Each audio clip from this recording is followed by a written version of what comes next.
प्रणाम। मैं जदुवंशी। बिहार में 14 करोड़ जनता है। 6 तारीख को चुनाव की घोषणा होती है। उसी दिन मेट्रो का उद्घाटन होता है। उसी दिन 10,000 रुपये खाते में डाल दिए जाते हैं। अगले सोमवार को वह फिर 10,000 रुपया पड़ेगा। जनता के टैक्स का पैसा का बंटाधार किया जा रहा है। आखिर बिहार को नीतीश जी कहाँ ले जाना चाहते हैं? चुनाव से पहले जनता को घूस दो, सरकार बनाओ, फिर लूटो, शराबबंदी करो, फिर शराब माफिया को मुनाफा कमाने दो, फिर उसका भी बंदरबाट करो। नए पुल बनते हैं मगर बनते ही गिर जाते हैं। आधा रुपया कमीशन में चला जाता है। वही कंपनी आधे रुपये में गिरने वाला ही तो पुल बनाएगा। कोई मजबूत थोड़ी पुल बनाएगी। जो दिल्ली के अंदर मेट्रो पुल बनी है, मेट्रो बनी हुई है, चाहे जितने भी और भी अंग्रेज भी बना गए, वो आज तक पुल नहीं गिरे। और नीतीश जी के पुल कितने जल्दी गिर जाते हैं, उद्घाटन करते हैं उसके बाद ही गिर जाते हैं तुरंत ही। तो नीतीश जी बिहार को कहाँ ले जाना चाह रहे हैं? कहने का मतलब है कि हर चीज की एक सीमा होती है और हद होता है।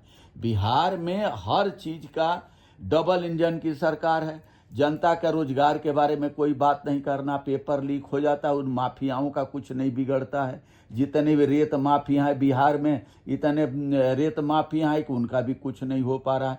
माने चारों डबल इंजन की सरकार में चारों तरफ लूट मची हुई है।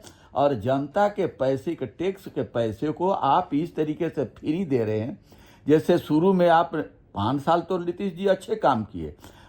लड़कियों को वर्दी दिए, साइकिल दिए, लड़कियां पढ़ी लिखी, अपने आगे बढ़ी। इसी तरीके से लड़का हो चाहे लड़की, उनको शिक्षित करो, उनको पैरों पर इस तरीके से काबिल बल।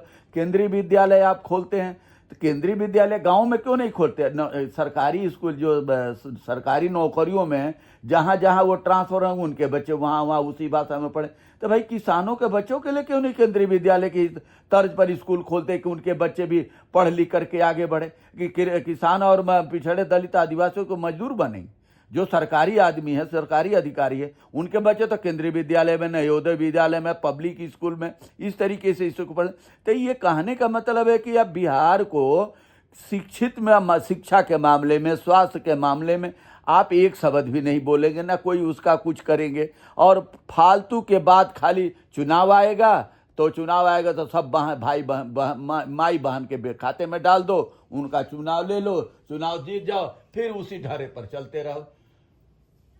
सड़ा हुआ पोखरा का पानी भी बदबू मारता है। इसी तरीके से सरकारें भी बदबू मारने लग गई है। बहुत बहुत धन्यवाद। नमस्कार, प्रणाम।